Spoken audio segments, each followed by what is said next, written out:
વાર્તાનું નામ છે જેવા સાથે તેવા. ખૂબ સાંભળવા જેવી વાર્તા છે, માટે વિડીયોને અંત સુધી જોજો. એક ભાઈ હોય છે, તે બીમાર પડે છે. તે ગામડામાં રહેતા હોવાથી ગામડાના ડૉક્ટરોની ઘણી દવા કરાવે છે, પરંતુ કોઈ દવા એમને અસર કરતી નથી. આથી તેઓ વિચારે છે કે શહેરમાં જઈ અને મોટા ડૉક્ટર પાસે દવા કરાવું. આ વિચારે તેઓ શહેરમાં જાય છે અને એક મોટી હોસ્પિટલમાં જાય છે.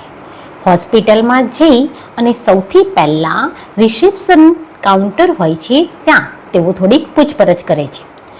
તેઓ રિસેપ્શનિસ્ટને પૂછે છે કે ડૉક્ટરનો શું ચાર્જ છે. ત્યારે રિસેપ્શનિસ્ટ કહે છે કે નવો કેસ હશે તો 500 રૂપિયા અને જૂનો કેસ હશે તો 300 રૂપિયા. આથી આ ભાઈ વિચારે છે કે જો હું જૂનો કેસ કહી દઉં ને તો મારા 200 રૂપિયા બચી જાય. આથી તેઓ રિસેપ્શનિસ્ટને કહે છે કે મારે જૂનો કેસ છે, તમે જૂનો કેસ નોંધી લો. ત્યારે રિસેપ્શનિસ્ટ એમની પાસે ફાઇલ માંગે છે. ત્યારે આ ભાઈ કહે છે કે હું તો દૂર ગામડામાં રહું છું અને મારી ફાઇલ તો ઘરે ભૂલી ગયો છું. આથી રિસેપ્શનિસ્ટ ડૉક્ટર સાથે ઇન્ટરકોમ પર વાત કરે છે અને આ બધી હકીકત કહે છે. ત્યારે ડૉક્ટર સાહેબ કહે છે કે કશો વાંધો નહીં, એમનો જૂનો કેસ નોંધી લો અને 300 રૂપિયા લઈ લો અને પછી એમને મારી પાસે મોકલી દો. રિસેપ્શનિસ્ટ એમનો જૂનો કેસ નોંધી લે છે, 300 રૂપિયા લઈ લે છે અને એ ભાઈને ડૉક્ટર પાસે મોકલે છે. ડૉક્ટર આ ભાઈને તપાસે છે અને કાગળમાં અંગ્રેજીમાં કંઈક લખી દે છે. આ ભાઈ મનમાં ને મનમાં વિચારે છે કે મારા 200 રૂપિયા બચી ગયા અને મફતમાં એટલે કે 300 રૂપિયામાં મારું ચેકઅપ પણ થઈ ગયું. ડૉક્ટર તો કાગળમાં અંગ્રેજીમાં કંઈક લખી અને એ ભાઈને કાગળ પકડાવે છે. આ ભાઈને અંગ્રેજી વાંચતા નહોતું આવડતું. એવું વિચારે છે કે ડૉક્ટરે આમાં કંઈક દવા લખી આપી છે. આથી તેઓ એ કાગળ લઈ અને મેડિકલ સ્ટોરમાં જાય છે. મેડિકલ સ્ટોરમાં જઈને મેડિકલવાળા ભાઈને કહે છે કે ભાઈ મને જલ્દી આ દવા આપી દો.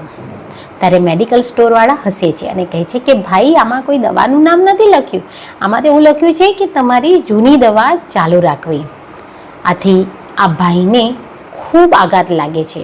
ત્યારે આ ભાઈને ખૂબ દુઃખ લાગે છે કે અરે મારા 300 રૂપિયા પડી ગયા અને 500 રૂપિયાનો એમને નવો કેસ કઢાવી અને બીજા ડૉક્ટર પાસે ચેકઅપ કરાવવું પડે છે. ત્યારે 200 રૂપિયા ગુમાવ્યાનું એમને ખૂબ દુઃખ થતું હોય છે.